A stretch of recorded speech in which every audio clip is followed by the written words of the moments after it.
व्यर्थ के बकवाद करने वाले लोगों की तरफ मत देखो, ये क्या कह रहे हैं, क्या बोल रहे हैं। और तुम भी व्यर्थ का बकवाद मत करो। अपने समय को कीमती मान करके निरंतर प्रिया प्रीतम का नाम जप करो, उनकी गुण लीला गाओ, उनकी सेवा में रहो। कभी प्रपंच की बातें, कभी प्रतिष्ठा का चिंतन, कभी नाना प्रकार के मान सम्मान का चिंतन, ये घुसने ना पावे हृदय में। बहुत सावधान रहना चाहिए साधक को। ऐसी बातें देखो मत, ऐसी बातें सुनो मत जिससे तुम्हारा हृदय उद्विग्न होकर प्रभु का चिंतन छोड़ दे। बंद करो अभी। अन्य लोगों के संग का त्याग कर दो, जो भगवत विमुख वार्ता करते हैं, संत निंदा करते हैं, दूसरों की निंदा करते हैं। कुछ हाथ नहीं लगता, ये लोग दुर्गति को प्राप्त होने वाले हैं। भक्तन निंदा अति बुरी भूल करे जिन कोय, किए सुकृत बहु जन्म के छिन में दारे खोए। पर निंदा के किए ते नहीं, आवत नहीं कछुआत, मूर्ख पर्वत पाप को ले चल अपने साथ। तो अलम कश्यापि संगत्या, ऐसा संग मत करो जिनके पास बैठने से भक्त निंदा, जन निंदा, भगवत निंदा हो। ऐसे से दूर रहो। अलम बंद कर दो ऐसे लोगों का संग। रात दिन हम श्यामा श्याम का नाम जप करेंगे, श्यामा श्याम के लीला गुण गाएंगे, श्यामा श्याम के ही धाम का शोभा का चिंतन करेंगे। जब तुम अपना जीवन श्यामा श्याम के चरणों में न्यौछावर कर दोगे तो पूरा भार श्यामा श्याम ले लेंगे और तुम्हारे हृदय में मस्ती आ जाएगी। जो ऐसा निश्चयी होता है, दृढ़ निश्चयी, उसके अंदर दृढ़ विश्वास, तो उसके हर समय भगवान की स्फूर्ति होती रहती है। भारी प्रतिकूलता में भी भगवान का सानिध्य अनुभव होता है। वो अनुकूलता में तो भगवान के दुलार को देखता है, लेकिन प्रतिकूलता में भगवान की विशेष कृपा को देखता है। ये संयोग, ये वियोग, संसार की ये द्वंद्वमयी वृत्तियां भक्तों के हृदय में नहीं चुभती। आए की हुज्जत नहीं, गए की तलाश नहीं, क्योंकि नित्य संयोग भगवत स्मृति के प्रभाव से प्रभु का रहता है। शोक, विषाद बहुत ध्यान देने योग्य विषय है। तभी लोगों को ऐसा लगता है कि ऐसा कैसे हो सकता है। भक्त के चरित्रों को जब सुनते तो लगता है ऐसा कैसे हो सकता है, ऐसी परिस्थिति में भी ऐसा कैसे हो सकता है। क्योंकि तुम मानसिक बुद्धि से युक्त हो और वो भागवतिक स्थिति से युक्त है, इसलिए तुम उसको पार पा ही नहीं सकते। जब तुम अपना जीवन श्यामा श्याम के चरणों में समर्पित कर देते हो हृदय से, फिर उनकी कृपा से सब विघ्न दूर हो जाते, एक अपार मस्ती रहती है। नहीं तो शोक, विषाद, दुख, क्लेश, कष्ट, संताप, भय, उद्वेग, ये सदैव सताते रहते हैं। इसी से डिप्रेशन होता है। बार बार नकारात्मक चिंतन, शोक, विषाद, दुख, चिंता, क्लेश, संताप, भय, उद्वेग, यही पूरे मानसिक स्तर को नष्ट कर देते हैं। उत्साहहीन जीवन हो जाता है। जब तुम श्यामा श्याम को समर्पित हो जाते हो तो ये सब प्रवेश भी नहीं करते, एक अपार मस्ती बनी रहती है। अब क्या होगा? श्यामा श्याम जो करेंगे वही होगा। श्यामा श्याम पता नहीं कैसा करे, नहीं, वो सदैव मंगल भवन है, वो जो करते महामंगल होता है। यह निश्चय उपासक के हृदय में आ जाना चाहिए। इसलिए अपना सारा मन, सारी बुद्धि, सारा जीवन, प्रत्येक श्वास प्रभु को अर्पण कर दो। फिर देखो तुम निहाल हो जाओगे। दुख, शोक, विषाद, क्लेश, कष्ट, संताप, भय, उद्वेग, ये उसी को व्यापते हैं जिसने अपने जीवन को प्रभु के चरणों में अर्पित नहीं किया। इसलिए तुम अपना सारा मन, सारी बुद्धि, सारा जीवन, प्रत्येक श्वास केवल प्रभु को अर्पित कर दो, फिर देख लेना। श्वास कैसे अर्पित की जाती? राधा राधा राधा। बुद्धि कैसे अर्पित की जाती? एकमात्र निश्चय कि भगवत सुख ही सुख है, ये जागतिक सुख सुख नहीं, ये दुख है, ये ऐसा दलदल है जिससे आज तक कोई नहीं निकल पाया। सारा मन, हम मन से केवल प्रभु का मनन करें, बार बार मन को संसार से हटा के नाम में, रूप में, लीला में, धाम में लगाएं। बहुत प्रसन्नता हो जाती है उस उपासक के हृदय में जो अपना मन बुद्धि प्रभु के चरणों में अर्पित कर देता। भगवान ने तो इसको बहुत उत्तम स्थिति बताया है कि मेरे से कभी वो अलग हो ही नहीं सकता यदि मन बुद्धि अर्पित कर दिया। मय्येव मन आधत्स्व मयि बुद्धिम निवेशय, तो निवशस्य मय्येव अत ऊर्ध्वं न संशया।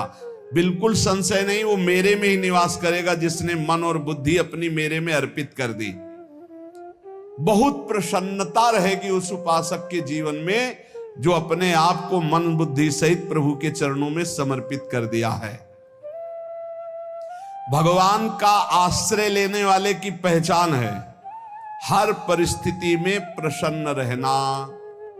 देखो आप भगवद आश्रित हो कि नहीं, देखो अनुकूल परिस्थिति में तो सब प्रसन्न रहना, लेकिन प्रतिकूल परिस्थिति में प्रसन्न रहना ये भगवान के भक्तों का लक्षण है।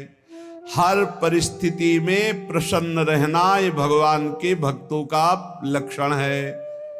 आनंदगन भगवान का आश्रय मिलते ही आनंद छा जाता है हृदय में। उनके पास आनंद का अभाव होता ही नहीं है। जैसे सूर्य का प्रकाश उदय होते ही सूर्य का प्रकाश संपूर्ण अंधकार को नष्ट कर देता है, ऐसे ही भगवान का संपूर्ण आश्रय लेते ही सब दुख चिंता शोक नष्ट हो जाते, आनंद ही आनंद। तुम भगवान के मंगलमय रूप को नहीं जानते हो, पर उनके मंगलमय भाव को, विधान को मानना शुरू कर दो। जो भी होता है मंगलमय होता है। हमने जीवन में देखा है, अगर इधर कोई बहुत बड़ा सुख दिया तो देर नहीं लगेगी, 24 घंटे नहीं व्यतीत होंगे और ऐसे दुख दे देंगे, जिससे दोनों का समान भाव रख करके ना दुख में तुम भूलो प्रभु को, ना सुख में फूलो, सीधे भगवत मार्ग में चल। पूरे जीवन की बात देखा है, भगवान के मंगल विधान में सदा सर्वदा सुख ही सुख है, इस बात को मान के प्रसन्न हो जाओ।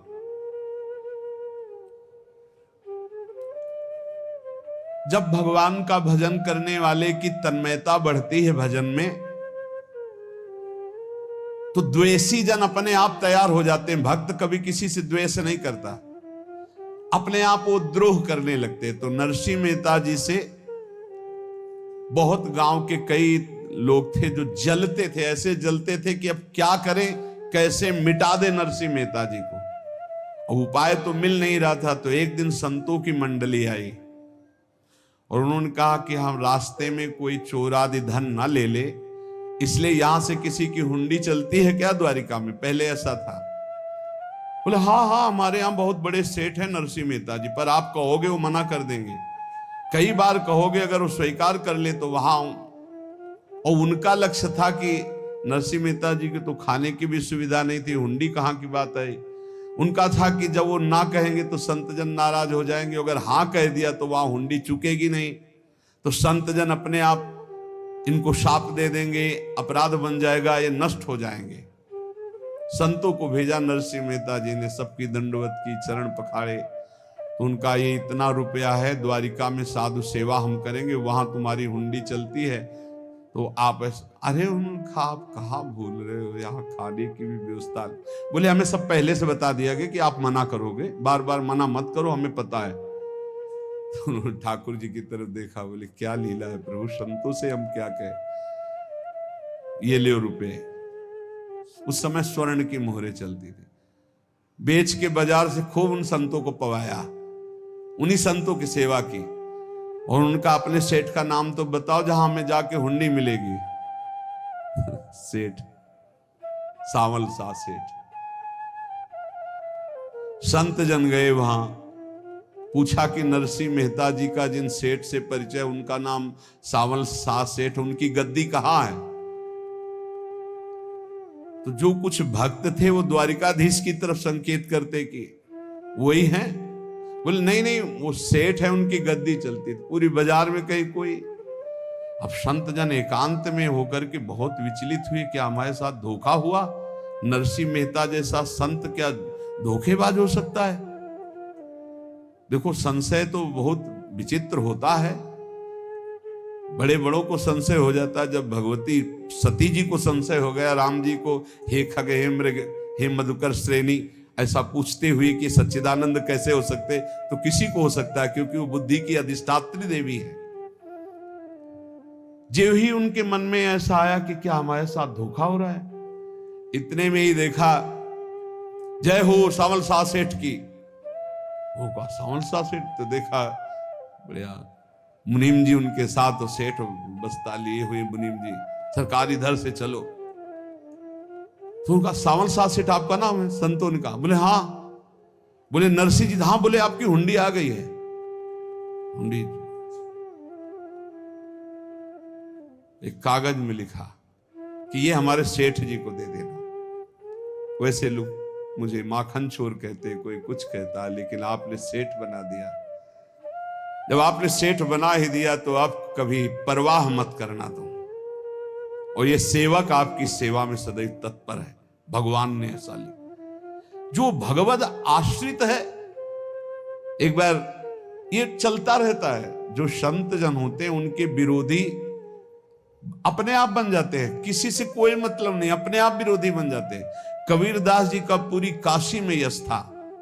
भजन करने वाले महापुरुषों का यश बढ़ता है जब, तो जो भजनहीन होते हैं उनके हृदय में जलन पैदा हो जाती है और वो उनको विविध प्रकार से फंसाना चाहते हैं, उनको कष्ट देना चाहते हैं। तो कबीरदास जी के यश को भूमिल करने के लिए कुछ ब्राह्मणों ने एक रचना रची। मुड़ मुड़ा के कबीरदास जी के शिष्य बन करके पूरी काशी के सब आश्रमों में निमंत्रण दे आए। कल भंडारा है, संत सेवा है, सबने स्वीकार किया। कबीरदास जी अपनी दिनचर्या करके निकले तो संत मंडली आने लगी। बोले कै बजे सेवा है? साधु सेवा। बोले कौन सी साधु सेवा? बोले कल आपके शिष्यजन निमंत्रण दे के आए, पूरी काशी के सब संत आ रहे हैं। कबीरदास जी ने कहा यहाँ तो एक की भी व्यवस्था नहीं, पूरी काशी के संत आ रहे हैं। अच्छा, समझ में आ रहा है, लीला बिहारी तुम लीला करना चाहते हो। गए अपना निकल गए गंगा किनारे, एक झाऊ के नीचे बैठकर अपना भजन ध्यान में मगन है। 11-12 बजे तो उन्होंने देखा संतों की मंडली, काशी तो बहुत। कबीरदास जी ने देखा कि आश्रम की, तो बोले पता नहीं क्या होगा, चलो चलते हैं। तो ऐसे गमछा वस्त्र करके ऐसे डालकर मुंह ढक करके वहां बड़ी बड़ी पंगत लगी थी। कबीरदास जी सबको पाओ जी पाओ। कबीरदास जी के रूप में स्वयं भगवान पाओ जी। कबीरदास जी ने कहा अच्छा, जब स्वामी परस रहे तो हम भी बैठ के पा ले। तो जब उसी पंगत में बैठ गए अपना कपड़ा ढक करके, और जब मोहरे की दक्षिणा दे रहे थे सब लोग कि वाह कबीरदास जी ने आज तो साधु से। सबको जब कबीरदास जी के सामने आए तो ऐसे मुंह ढके, बोले देखो जो मेरा होता है उसे मुंह छुपाना नहीं पड़ता, मुंह ढकना नहीं पड़ता। लो दक्षिणा, तुम भी दक्षिणा लो। कबीरदास जी को कबीरदास जी दक्षिणा दे रहे, और वो कबीरदास जी है भगवान, और ये पाले वाले कबीरदास जी है भगवान के जन। कभी भगवान अपने अरे जमाने जोर लगा ले, कितना जोर लगाएगा, भक्त और भगवान का झंडा कभी न झुकने पाएगा। बिल्कुल चिंता, शोक, भय, उद्वेग रहित जीवन भगवद आश्रित। तुम भगवान के मंगल विधान में सदा सर्वदा प्रसन्न रहो। अब ये विचार कर लो कि भगवान जो करेंगे तुम्हारा मंगल करेंगे। अब थोड़ा ऐसा बीच में लगता है कि अमंगल हो रहा है क्या, लेकिन पक्का समझो बहुत बड़ा मंगल उनका विधान होता है। बहुत ही उत्तम मंगल होता है भगवान के शरणागत का। भगवान हमारे विचारों वाले नहीं है, हमारे विचार प्राकृतिक है, भगवान के विचार चिदानंदमय हैं। वो अपने विचार से हमारा मंगल करते हो, हम अपने विचार से मंगल चाहते हैं। भगवान के विचार से मंगल ही हमारा होगा, इसलिए कभी हमको चिंता शोक भय नहीं करना चाहिए। भगवान की ओर से कभी तुम्हारे लिए ऐसा विधान नहीं होगा कि तुम दुखी हो जाओ, बस तुम्हारी सोच हो सकती है, उसका परिणाम बहुत मंगल होगा। जगत की ओर से निराश हो जाओ, किसी से आशा मत रखो, फिर आप देखो आपका जीवन कैसा आनंदमय व्यतीत होता है। ये जो जगत की आशा है यही दुख प्रदान करती, सच्ची जगत की आशा ही दुख प्रदान करती है। अगर जगत से कोई संबंध न रखा जाए और भगवत भाव में रहकर तो बहुत अच्छा जीवन चलेगा। अपने कर्तव्य का पालन करो, परिवार को भगवत स्वरूप मानकर पोषण करो, किसी से कोई संबंध मत रखो, कोई आशा मत रखो, यही अध्यात्म सिखाता है। अपने आप भगवत स्वरूप, सबका व्यवहार मंगलमय और आपका जीवन मंगलमय। अपने घर में ऐसे रहो जैसे किसी अतिथि के घर में रह जाता है, चलना है यहां से, जाना है। कौन रहता है अपने घर में अतिथि की भांति? भगवान का भक्त। जाना है यहां से, अपनी प्रिया प्रीतम के पास जाना। ये हमारा घर नहीं है, यहां तो हम समय व्यतीत कर रहे हैं, अपनी आयु व्यतीत कर रहे हैं भगवत आराधना करते हुए। हमें जाना है प्रिया प्रीतम के पास। वास्तविक घर भगवान का धाम है हमारा, वास्तविक घर वाले प्रभु हैं हमारे। जो नित्य सच्चिदानंद भगवान के चरणों में अपने चित्त को समर्पित करता रहता है, उसको यह अनुभव होने लगता है कि बड़ी कृपा है हमारे ऊपर, भगवान की बड़ी कृपा है हमारे ऊपर। सर्वसमर्थ परम सुहृद भगवान ऐसे भक्त के ऊपर हर समय वरद हस्त रखे रहते हैं।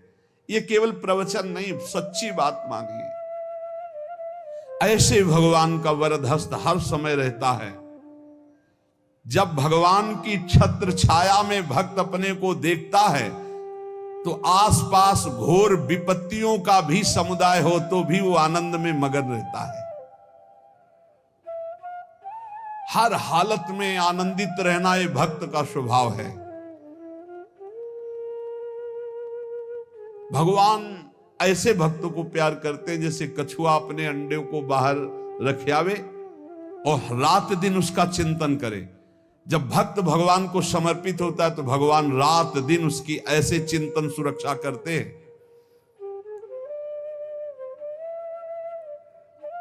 अभय, ये दैवी संपदा का पहला गुण है। ये भगवान के शरणागत पर जागृत हो जाता है, वो भयभीत नहीं होता, किसी भी उससे भयभीत नहीं होता। यही डर ही डरप हरिवंश हित, जिनो भ्रमय गुण सलिल पर। इस डर से डरते रहना चाहिए कहीं गुण रूपी पानी में फिसल न जाए, नहीं तो गलती हो सकती है। साधक सावधान रहे। ये अभय दैवी संपदा का सबसे बड़ा गुण है। जो भयहारी भगवान की शरण में आ जाता है तो उसके अंदर ये अभय प्रकट हो जाता है।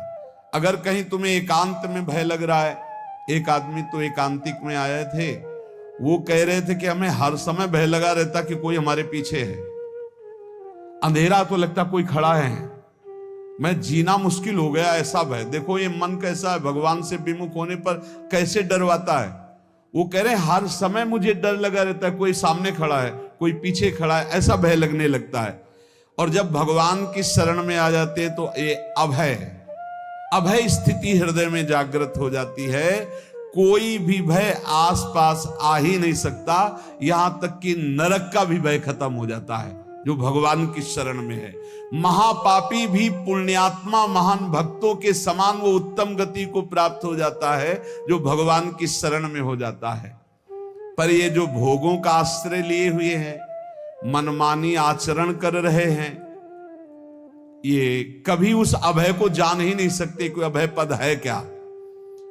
इनको तो कदम कदम पर शोक, भय और दुख की प्राप्ति होगी, कोई बचा नहीं सकता जो भोगों में लगे हैं, मनमानी आचरण कर रहे हैं। अगर निर्भय होना चाहते हो, परम सुखी होना चाहते हो, तो भगवान के शरणागत हो जाओ। सारे जगत को अभय दान देने वाले भगवान हैं। भगवान का एक प्रण है, ममपन शरणागत भयहारी। जो मेरी शरण में आ गया उसके भय का मैं नाश कर देता हूं। साधना में अवस्था मन की मानी जाती है कि आप कितने अच्छे साधक हैं। यदि आपका मन भगवदाकार है, हर समय भगवत चिंतन चल रहा है, आपके स्वप्न भागवतिक आ रहे हैं, आपके विचार भागवतिक हैं, तो आपकी अच्छी साधना हो रही। और यदि आपके स्वप्न गंदे आ रहे हैं, क्योंकि स्वप्न में मन का ही सारा खेल होता है, और आपकी चिंतन वृत्ति वासनात्मक चल रही, तो अभी साधना का प्रभाव मन पे नहीं पड़ा है। जिसका मन हर समय भगवत चिंतन करता रहता है, वो जीते जी जीवन मुक्त हो जाता अनुभव होता है। जैसे किसी ने कहा कि हमें कैसे पता चलेगा कि हमारा काम हो गया है, तो जैसे आप भोजन पा लेते हैं तो किसी दूसरे से गारंटी थोड़ी लेनी होती कि हम छक गए हैं क्या, आप जरा बताना हम छक गए हैं क्या। नहीं, अपने हृदय में आ जाता है कि अब मैं तृप्त हो गया। ऐसे ही अपने हृदय में आ जाता है कि मेरा काम हो गया, अब मेरा जन्म नहीं होगा। ये हृदय में आ जाता है, अपने आप अनुभव में आ जाता है।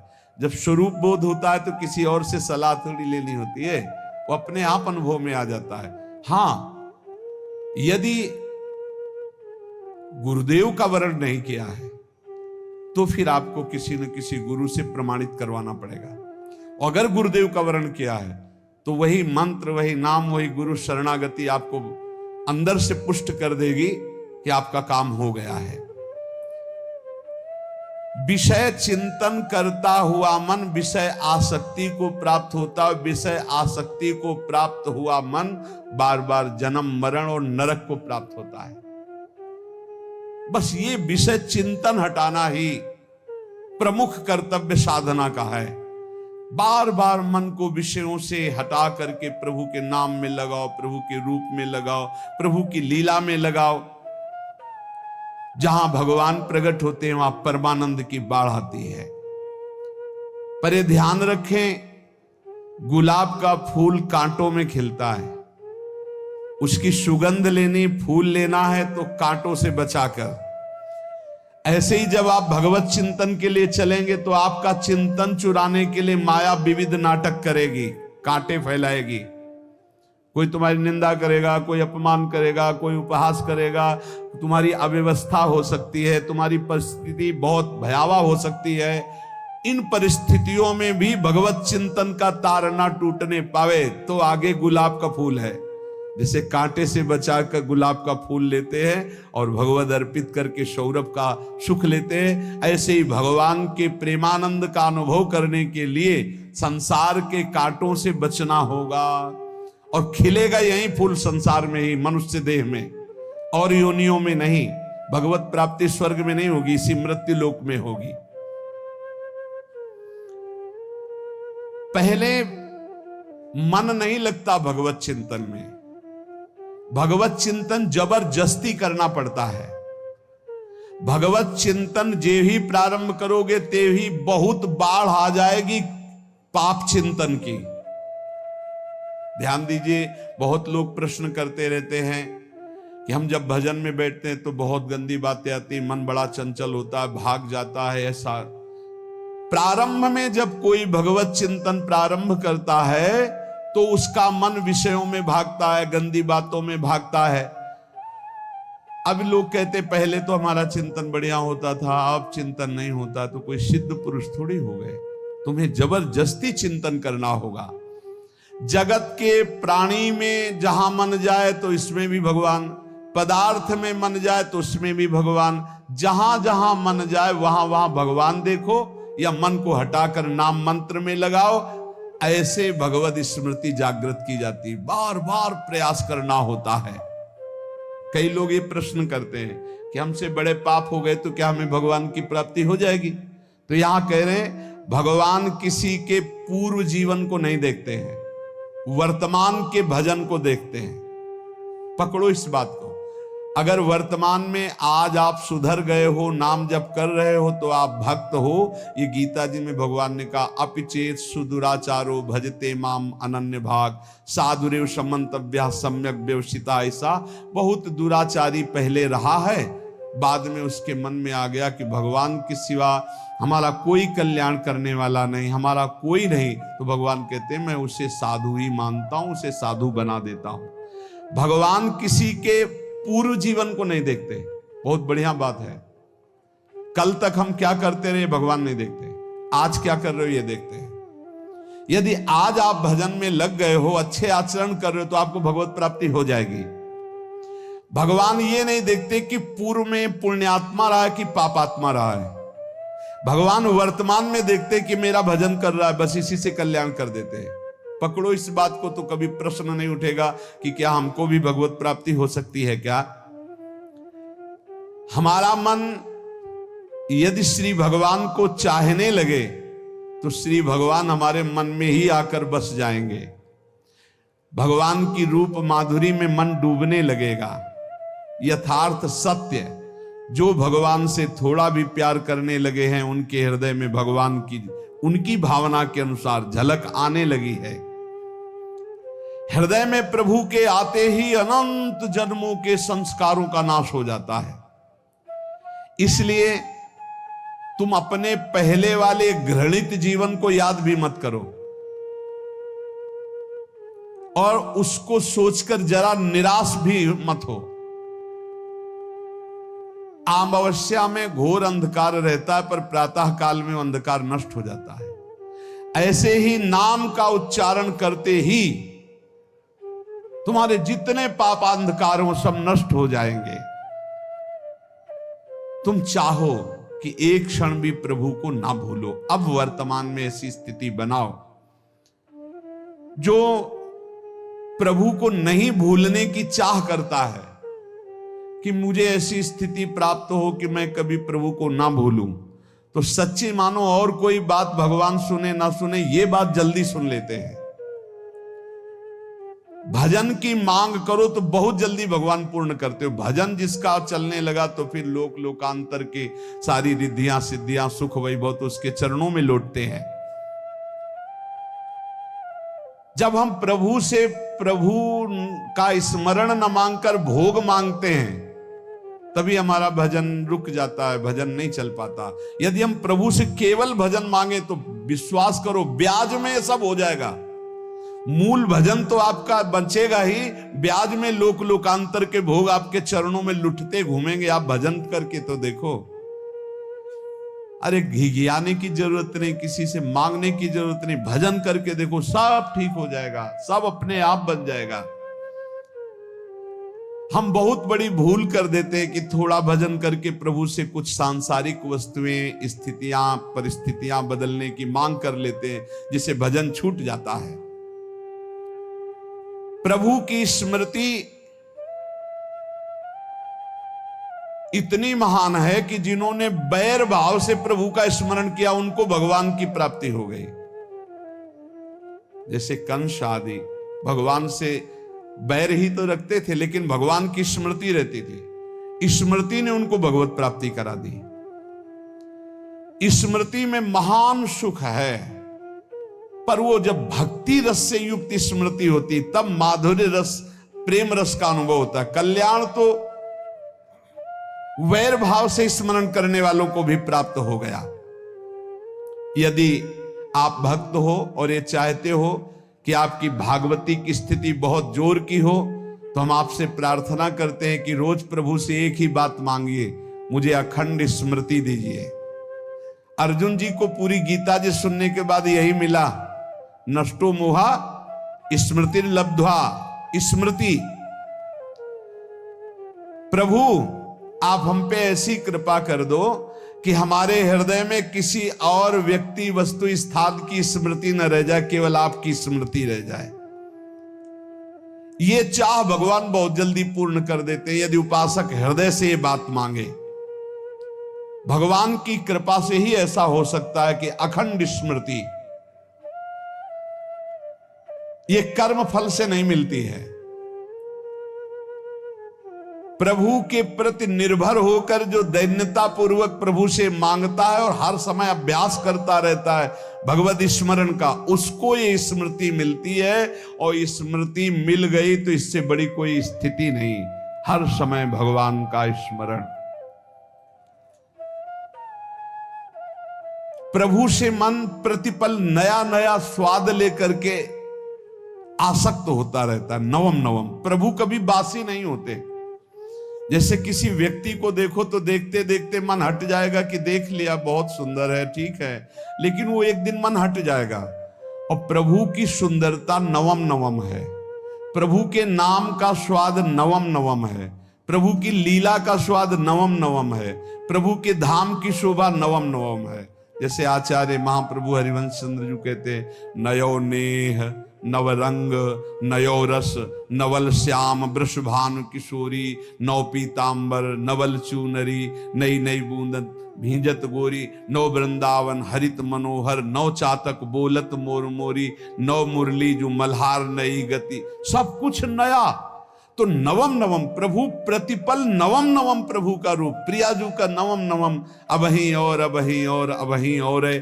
तो कहते हैं जब मन निरंतर स्मृति में डूबता है तो जब प्रभु की रूप माधुरी प्रकाशित होती तो ऐसी नवम नवम कि कभी ये नहीं होता कि रूप बासी हो गया। ये वही रूप है जो हमने अभी देखा था, नवम नवम। इसलिए आनंद की उफान आती रहती है उपासक के हृदय में। ऐसी प्रियता, ऐसा आनंद बिना भजन के नहीं अनुभव में आएगा। इसलिए तुम विश्वास करो, तुम्हें बहुत सुंदर सुख मिलने वाला है, आगे अपार सुख मिलने वाला है। ये थोड़ा दुख का समय काट लो, जब तक जीवन है ये दुख सुख की लहर आती रहेगी, आप इसको सह जाओ, आगे बहुत आनंद है। विश्वास मान लीजिए, बहुत आनंद है। जो ये विश्वास कर लेता है वो प्रभु के मार्ग में चलकर प्रभु को प्राप्त कर लेता है। नहीं तो इतने रोड़े हैं कि आप ऊब जाओगे, बहुत रोड़े हैं।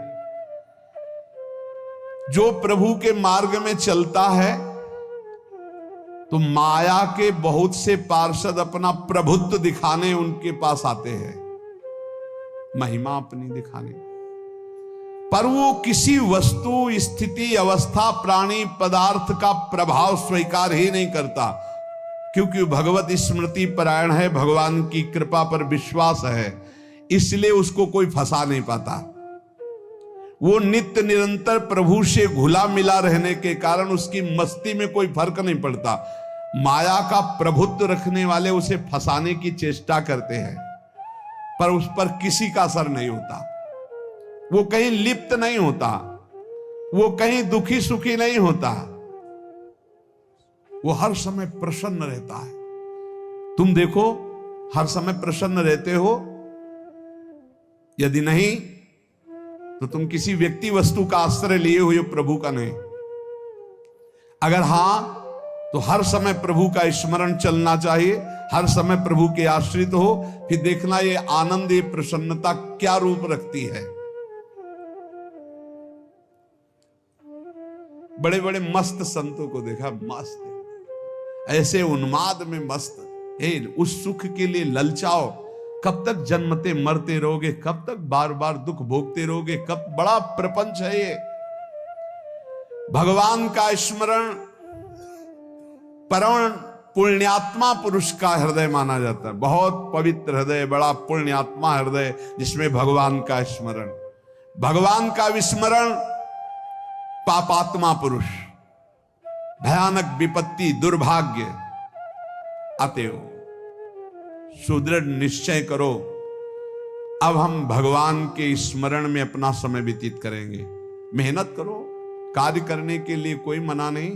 आप नौकरी करो, किसानी करो, व्यापार करो, पर अंदर अंदर भगवत स्मृति ही सबसे बड़ी स्थिति है।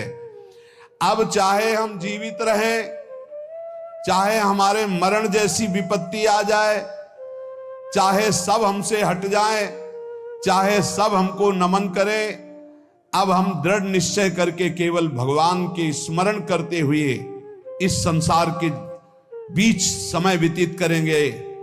अब हम चूकने वाले नहीं, ये नियम लीजिए। चाहे जीवन रहे या ना रहे, चाहे मरण जैसा कष्ट आ जाए, चाहे सब वियोग हो जाए, सब चले जाए, चाहे सब संयोग हो जाए, सब नमन करें, अब हम प्रभु का स्मरण नहीं छोड़ेंगे।